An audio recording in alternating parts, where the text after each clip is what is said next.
마가복음 7장.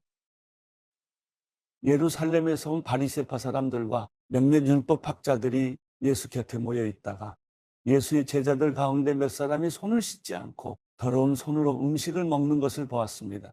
바리새파 사람들과 모든 유대 사람들은 장로들의 전통에 따라 손 씻는 정결 의식을 치르지 않고는 먹지 않았고, 시장에 다녀와서도 손을 씻지 않고는 음식을 먹지 않았습니다. 그들이 지키는 규례는 이것 말고도 잔과 단지와 녹그릇을 씻는 등 여러 가지가 있었습니다. 그래서 바리새파 사람들과 율법학자들이 예수께 물었습니다. 왜 선생님의 제자들은 장로들이 전해준 전통을 따르지 않고 더러운 손으로 음식을 먹습니까? 예수께서 대답하셨습니다. 너희 위선자들에 대해 이사야가 예언한 말이 옳았다. 성경에 이렇게 기록됐다. 이 백성들은 입술로만 나를 공경하고 마음은 내게서 멀리 떠났다. 사람의 훈계를 교리인 가르치고 나를 헛되이 예배한다. 너희가 하나님의 계명은 버리고 사람의 전통만 붙들고 있구나. 그리고 예수께서 그들에게 말씀하셨습니다. 너희는 너희만의 전통을 지킨다는 구실로 그럴듯하게 하나님의 계명을 제쳐두고 있다. 모세는 내 부모를 공경하라라고 했고, 누구든지 자기 부모를 저주하는 자는 반드시 죽을 것이다 라고 했다. 그러나 너희는 내가 아버지나 어머니에게 드리려던 것이 고르반, 곧 하나님께 드리는 예물이 됐다라고 하면 그만이라면서 너희 부모를 더 이상 봉양하지 않으니 너희는 전통을 핑계 삼아 하나님의 말씀을 유명무실하게 만드는 것이 아니냐. 또 너희가 많은 일들을 이런 식으로 행하고 있다. 예수께서 다시 사람들을 불러 말씀하셨습니다. 너희는 모두 내 말을 잘 듣고 깨달으라. 몸 밖에 있는 것이 사람 속으로 들어가 사람을 더럽게 하지 못한다. 오히려 사람 속에서 나오는 것이 사람을 더럽게 하는 것이다. 예수께서 사람들을 떠나 집 안으로 들어가시자 제자들이 이 비유에 대해 물었습니다. 그러자 예수께서 물으셨습니다. 너희는 아직도 깨닫지 못하느냐? 몸 밖에서 사람 속으로 들어가는 것이 사람을 더럽게 하지 못하는 것을 너희가 알지 못하느냐? 그것은 사람의 마음으로 들어가는 것이 아니라 배 속으로 들어갔다가 결국 몸 밖으로 나오기 때문이다. 그러므로 예수께서는 모든 음식은 깨끗하다라고 선포하신 것입니다. 예수께서 이어 말씀하셨습니다. 사람 안에서 나오는 것이 바로 사람을 더럽게 하는 것이다. 사람 속에서, 곧 사람의 마음에서 나오는 것은 악한 생각, 음란, 도둑질, 살인, 간음, 탐욕, 악의, 거짓말, 방탕, 질투, 비방, 교만, 어리석음이다. 이런 악한 것들은 모두 안에서 나오고 사람을 더럽게 한다. 예수께서는 그곳을 떠나 두로와 시돈 지방으로 가셨습니다. 어떤 집에 들어가 아무도 모르게 계시려 했지만 그 사실을 숨길 수가 없었습니다. 더러운 귀신 들린 어린 딸을 둔 여인도 예수의 소식을 듣자마자 와서 그 발 앞에 엎드렸습니다. 그 여인은 수로보니게 출신 그리스 사람이었는데 자기 딸에게서 귀신을 쫓아달라고 예수께 애원했습니다. 예수께서 여인에게 말씀하셨습니다. 자녀들을 먼저 배불리 먹게 해야 한다. 자녀들이 먹을 빵을 가져다가 개에게 던져주는 것은 옳지 않다. 여인이 대답했습니다. 그렇습니다, 주여. 하지만 개들도 식탁 밑에서 자녀들이 떨어뜨린 부스러기를 주워 먹습니다. 그러자 예수께서 말씀하셨습니다. 내가 그렇게 말했으니 어서 가보아라. 귀신이 내 딸에게서 나갔다. 여인이 집에 돌아가 보니 귀신은 떠나가고 딸아이가 침대에 누워 있었습니다. 그 후 예수께서 다시 들어와 시돈 해안을 떠나 데가볼리 지방을 거쳐 갈릴리 호수로 가셨습니다. 그곳에서 어떤 사람들이 듣지 못하고 말도 못하는 사람을 예수께 데려와 안수해 달라고 간청했습니다. 예수께서 그를 멀찌감치 따로 데리고 가셔서 그의 귀 속에 손가락을 넣으시고 손에 침을 뱉어서 그의 혀에 손을 대셨습니다. 그리고 예수께서 하늘을 쳐다보며 깊은 숨을 크게 한 번 쉬고는 그에게 애받아라고 말씀하셨습니다. 이 말은 열려라라는 뜻입니다. 그러자마자 그 사람은 귀가 뚫리고 혀가 풀리더니 제대로 말하기 시작했습니다. 예수께서 이 일을 아무에게도 말하지 말라 하고 사람들에게 명령하셨습니다. 그러나 예수께서 하지 말라고 하실수록 그들은 더욱더 말하고 다녔습니다. 그들이 몹시 놀라 이렇게 말했습니다. 예수께서 행하시는 모든 것은 참으로 대단하다. 듣지 못하는 사람도 듣게 하시고 말 못하는 사람도 말하게 하신다. 마가복음 8장. 그 무렵 또 수많은 사람들이 모여들었습니다. 그들에게 먹을 것이 없었기 때문에 예수께서 제자들을 불러 말씀하셨습니다. 저들이 나와 함께 있은 지 벌써 3일이 지났는데 먹을 것이라고는 없으니 참 불쌍하다. 멀리서 온 사람도 있으니 굶겨 보냈다가는 가다가 도중에 쓰러질 것이다. 제자들이 말했습니다. 하지만 이렇게 빈들에서 이 사람들을 다 먹일 만한 빵을 어디서 구하겠습니까? 예수께서 물으셨습니다. 너희에게 빵이 얼마나 있느냐? 제자들이 대답했습니다. 7개입니다. 예수께서 사람들에게 땅에 앉으라고 말씀하셨습니다. 그러고는 빵 7개를 가지고 감사 기도를 드린 후 떼어 제자들에게 주면서 사람들 앞에 가져다 두라고 하셨습니다. 그래서 제자들은 그렇게 했습니다. 그들에게는 작은 물고기도 조금 있었습니다. 예수께서는 물고기도 감사 기도를 드린 후 제자들을 시켜 나눠주라고 하셨습니다. 사람들이 배불리 먹고 나서 제자들이 남은 조각들을 거두어 보니 7광주리에 가득 찼습니다. 거기에는 대략 4,000명의 남자가 있었습니다. 예수께서 그들을 돌려보내시고는 제자들과 함께 배를 타고 달마누다 지방으로 가셨습니다. 바리새파 사람들이 와서 예수께 시비를 걸기 시작했습니다. 그들은 예수를 시험하려고 하늘로부터 오는 표적을 구했습니다. 예수께서는 깊이 탄식하시며 말씀하셨습니다. 이 세대가 왜 표적을 구하느냐? 내가 너희에게 진실로 말한다. 이 세대는 어떤 표적도 받지 못할 것이다. 그러고 나서 예수께서는 바리새파 사람들을 떠나 다시 배를 타고 호수 건너편으로 가셨습니다.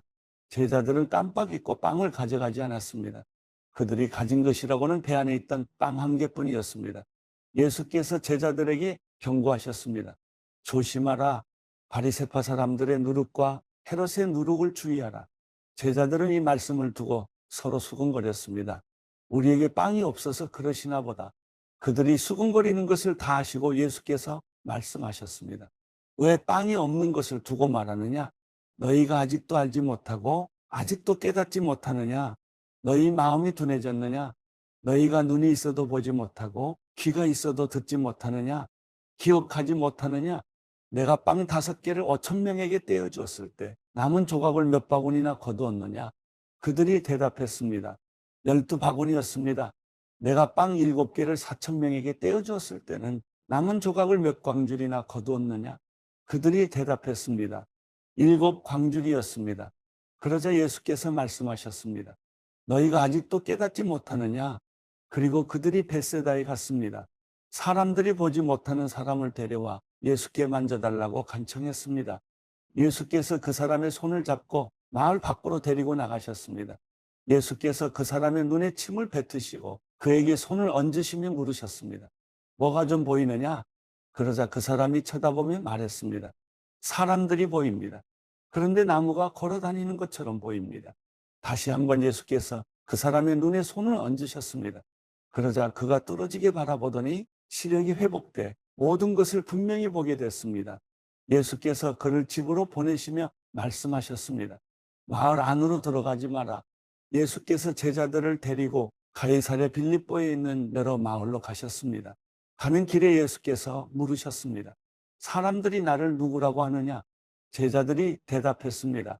세례자 요한이라고도 하고 엘리야라고도 합니다. 예언자 중 한 분이라고 하는 사람도 있습니다. 예수께서 물으셨습니다. 그러면 너희는 나를 누구라고 하느냐? 베드로가 대답했습니다. 주는 그리스도이십니다. 예수께서 제자들에게 자신에 대해 아무에게도 말하지 말라고 단단히 주의를 주셨습니다. 예수께서 제자들에게 인자가 많은 고난을 당하고 장로들과 대제사장들과 율법학자들에게 배척받아 죽임당했다가 3일 만에 다시 살아나시게 될 것임을 가르치기 시작하셨습니다. 예수께서 이 일을 드러내놓고 말씀하시자 베드로는 예수를 붙들고 그게 무슨 말이냐며 항의했습니다. 그러자 예수께서 제자들을 돌아다 보시고 베드로를 꼬집으시며 말씀하셨습니다. 사탄아, 내 뒤로 물러가거라. 내가 하나님의 일은 생각하지 않고 사람의 일만 생각하는구나. 그리고 예수께서 제자들과 그분을 따르는 사람들을 다 불러놓고 말씀하셨습니다. 누구든지 나를 따르려거든 자기를 부인하고 자기 십자가를 지고 따라야 한다. 누구든지 자기 생명을 구하려고 하는 사람은 잃어버릴 것이요. 누구든지 나와 복음을 위해 자기 생명을 버리는 사람은 구할 것이다. 사람이 온 세상을 다 얻고도 자기 생명을 잃으면 무슨 소용이 있겠느냐? 사람이 자기 생명을 무엇과 맞바꾸겠느냐? 누구든지 음란하고 죄 많은 이 세대에서 나와 내 말을 부끄럽게 여기면 인자도 아버지의 영광을 입고 거룩한 천사들과 함께 올 때에 그를 부끄럽게 여길 것이다. 마가복음 9장 예수께서 그들에게 말씀하셨습니다. 내가 너희에게 진실로 말한다. 여기 서 있는 사람 가운데 죽기 전에 하나님 나라가 능력을 떨치며 오는 것을 볼 사람이 있다. 6일 후에 예수께서 베드로, 야고보, 요한만 따로 데리고 높은 산으로 올라가셨습니다. 그런데 예수께서 그들 앞에서 모습이 변하셨습니다. 예수의 옷은 이 세상 그 누구도 더 이상 희게 할 수 없을 만큼 새하얗고 광채가 났습니다. 그리고 거기에 엘리야가 모세와 함께 그들 앞에 나타나 예수와 이야기를 나누었습니다. 베드로가 예수께 말했습니다. 주여, 우리가 여기 있는 것이 좋겠습니다. 우리가 초막 3개를 만들어 하나에는 주를, 하나에는 모세를, 하나에는 엘리야를 모시도록 하겠습니다. 모두들 몹시 두려웠기 때문에 베드로는 무슨 말을 해야 좋을지 몰라 이렇게 말했습니다. 그때 구름이 나타나 그들 위를 덮더니 구름 속에서 소리가 들려왔습니다. 이는 내 사랑하는 아들이다. 그의 말을 들으라. 그 순간 그들은 주위를 살펴보았습니다. 그러나 그때는 이미 아무도 보이지 않고 오직 예수만 그들과 함께 계셨습니다. 산을 내려오시면서 예수께서 제자들에게 단단히 일러두셨습니다. 인자가 죽은 사람 가운데서 살아날 때까지는 지금 본 것을 아무에게도 말하지 말라. 제자들은 이 일을 마음에 새겨두면서도 죽은 사람 가운데에서 살아난다는 것이 무슨 뜻인지 몰라 서로 물어보았습니다. 제자들이 예수께 물었습니다. 왜 율법 학자들은 엘리야가 먼저 와야 한다고 말한 것입니까? 예수께서 대답하셨습니다. 참으로 엘리야가 먼저 와서 모든 것을 회복시킨다. 그런데 왜 성경에는 인자가 많은 고난을 받고 멸시를 당할 것이라고 기록된 것이냐? 내가 너희에게 말한다. 엘리야는 이미 왔다. 그런데 사람들은 그에 대해 성경에 기록되어 있는 대로 그를 자기들 마음대로 대했다. 그들이 다른 제자들에게 돌아와 보니 그 제자들이 많은 사람들에게 둘러싸여 율법학자들과 논쟁을 벌이고 있었습니다. 사람들은 모두 예수를 보자마자 몹시 놀라며 달려와 맞이했습니다. 예수께서 물으셨습니다. 무슨 일로 이렇게 논쟁하고 있느냐? 무리 가운데 한 사람이 대답했습니다. 선생님, 제가 아들을 데려왔습니다. 그 아이는 말 못하게 하는 더러운 귀신이 들려 있습니다. 귀신이 한번 아이를 사로잡으면 아이가 땅에 거꾸러집니다. 그러면 아이는 입에 거품을 물고 이를 갈면서 몸이 뻣뻣하게 굳습니다. 그래서 선생님의 제자들에게 귀신을 쫓아내달라고 부탁했지만 쫓아내지 못했습니다. 예수께서 말씀하셨습니다. 이 믿음 없는 세대야. 내가 언제까지 너희와 함께 있어야 하겠느냐? 내가 언제까지 너희에게 참아야 하겠느냐? 아이를 데려오라. 그러자 그들이 아이를 예수께 데려왔습니다. 더러운 귀신은 예수를 보더니 곧 아이의 몸에 경련을 일으켰습니다. 아이는 땅에 거꾸러지더니 입에 거품을 물고 뒹굴었습니다. 예수께서 아이의 아버지에게 물으셨습니다. 이 아이가 언제부터 이렇게 됐느냐? 그가 대답했습니다. 아주 어릴 때부터입니다.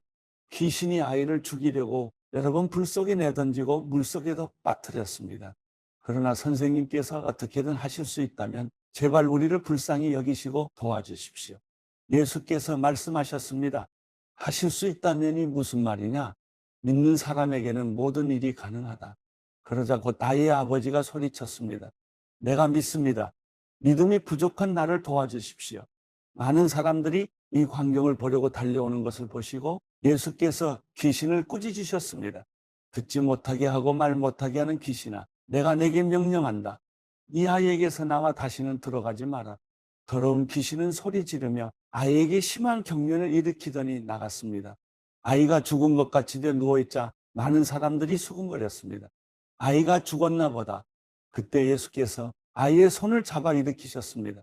그러자 아이가 벌떡 일어섰습니다. 예수께서 집 안으로 들어가신 후에 제자들이 따로 물어보았습니다. 어째서 저희는 귀신을 쫓아내지 못했습니까? 예수께서 대답하셨습니다. 이런 귀신은 오직 기도로만 쫓아낼 수 있다. 그들은 그곳을 떠나 갈릴리를 지나가게 됐습니다. 그러나 예수께서는 자기 일행이 어디로 가는지 사람들이 모르기를 바라셨습니다. 이는 제자들을 가르치고 계셨기 때문입니다. 예수께서 그들에게 말씀하셨습니다. 인자는 배반을 당하고 사람들의 손에 넘겨져 죽임당할 것이다. 그러나 3일 만에 그는 다시 살아날 것이다. 그러나 제자들은 그 말씀이 무슨 뜻인지 깨닫지 못했고 두려워서 예수께 묻지도 못했습니다. 그들이 가버나움으로 갔습니다. 집 안에 계실 때 예수께서 제자들에게 물으셨습니다. 오는 길에 너희끼리 왜 논쟁했느냐? 그러자 제자들은 말이 없었습니다. 그들은 길에서 누가 가장 큰 사람이냐 하는 문제로 다투었기 때문입니다. 예수께서 자리에 앉으시면서 12 제자를 불러놓고 말씀하셨습니다. 누구든지 첫째가 되려면 모든 사람의 꼴찌가 돼야 하고 모든 사람을 섬기는 종이 돼야 한다. 예수께서 한 어린아이를 데려와 그들 가운데에 세우셨습니다. 그리고 아이를 팔로 껴안고 제자들에게 말씀하셨습니다. 누구든지 내 이름으로 이런 어린아이 하나를 영접하는 사람은 나를 영접하는 것이고 누구든지 나를 영접하는 사람은 나를 영접하는 것이 아니라 나를 보내신 분을 영접하는 것이다. 요한이 말했습니다.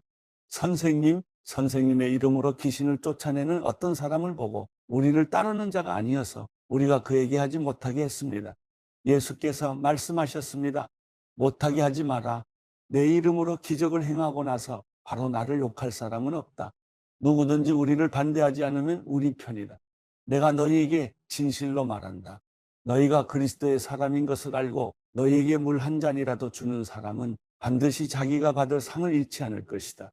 또 누구든지 나를 믿는 어린아이들 중 하나라도 죄짓게 하는 사람은 차라리 큰 맷돌을 목에 달고 바다에 던져지는 것이 나을 것이다. 내 손이 너를 죄짓게 하거든 잘라버려라. 두 손을 가지고 영원히 꺼지지 않는 지옥불에 떨어지느니 성하지 않은 몸이 되더라도 생명에 들어가는 것이 더 낫다. 또 내 발이 너를 죄짓게 하거든 잘라버려라. 두 발을 가지고 지옥에 던져지느니 저는 다리로 생명에 들어가는 것이 더 낫다. 또 내 눈이 너를 죄짓게 하거든 뽑아버려라. 두 눈을 가지고 지옥에 던져지느니 한 눈만 가지고 하나님 나라에 들어가는 것이 더 낫다. 지옥은 벌레도 죽지 않고 불도 꺼지지 않는 곳이다. 모든 사람이 소금에 절여지듯 불에 절여질 것이다. 소금은 좋은 것이다. 그러나 소금이 그 짠맛을 잃으면 어떻게 다시 짜게 되겠느냐? 그러므로 너희 가운데 소금을 간직하고 서로 화목하게 지내라.